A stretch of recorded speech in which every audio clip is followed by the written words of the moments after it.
All right, guys, episode number 204. 204 episodes. In this one, I'm going to share with you highlights from 4 different local pickups. So one I've bought from before many times, and the other 3 are first-time purchases from that person. One is a close friend of mine that she said that she had some cards when she bought property in Michigan. She found 3 big totes full of goodies. So I'm going to share with you one card from that, the Phenoms card, and the rest of the cards. There's probably 20,000 cards just in that collection alone, along with starting lineups and full uncut sheets, complete sets from 90, 91, and 92, which I'll eventually take pictures of and put in my store. But these are some of the highlights. 2 of these transactions that I made were people I've never met before. I tried to pay high on those so we can make deals in the future, because both of them said they have more cards they're looking to sell. All right, first off, Bob Cousy. So a signed check from 1961. So my parents were 3 years old when he wrote that check for $700. Rich man right there.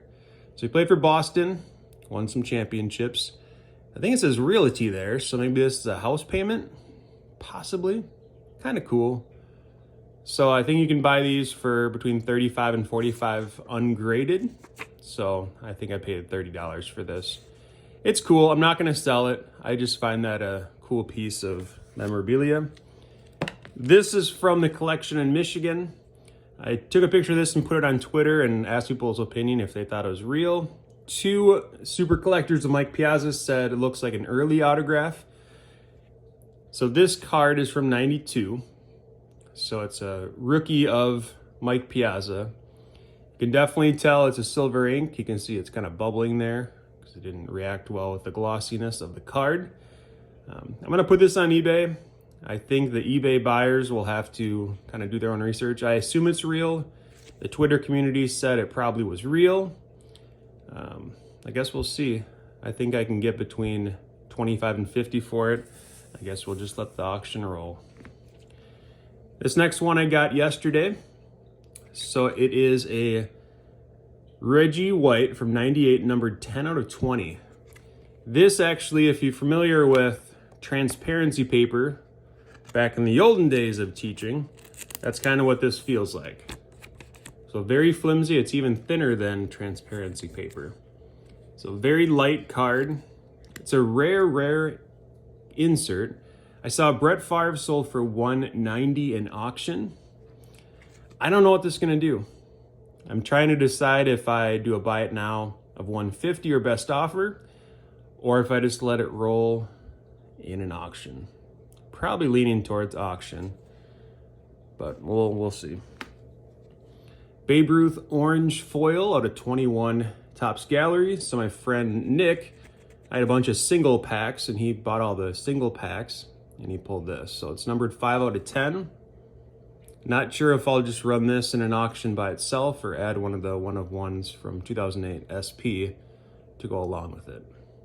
I saw like a Johnny Bench ended for 45. There's a Willie Mays that ended for 60. So I think this is safe at 60. I don't know, we'll see. 1954 Willie Mays. Probably a PSA 2. Maybe a 3.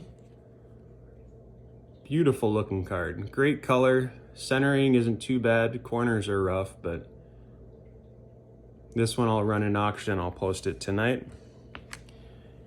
We got a Joe Montana rookie from 1981 Topps.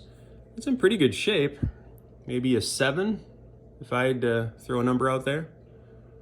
So I'll run this in auction tonight. This one, I've done about 2 hours of research and I'm about 98% sure it's not counterfeit. There's a lot of counterfeits made in the 70s.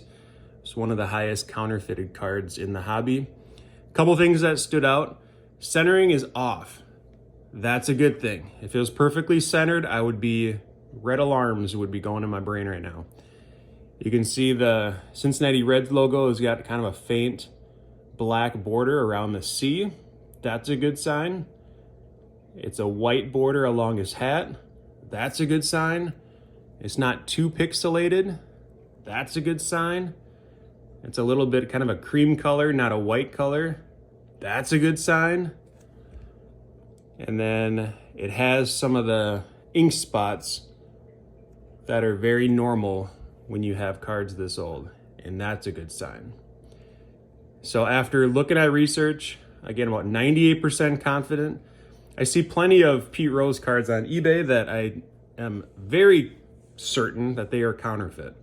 One was in auction right now that's over $1,500. A lot of red flags with that card, especially when I look at the buyer's feedback. He has about 80 feedback, and looking at his feedback, he's already sold 3 of the Pete Rose cards. He does about 1 per year, so pretty much guaranteed that one is fake, but it does have that blue check mark there, so it will be checked by CSG. So I think that scheme that this eBayer does will end because of the certification thing now.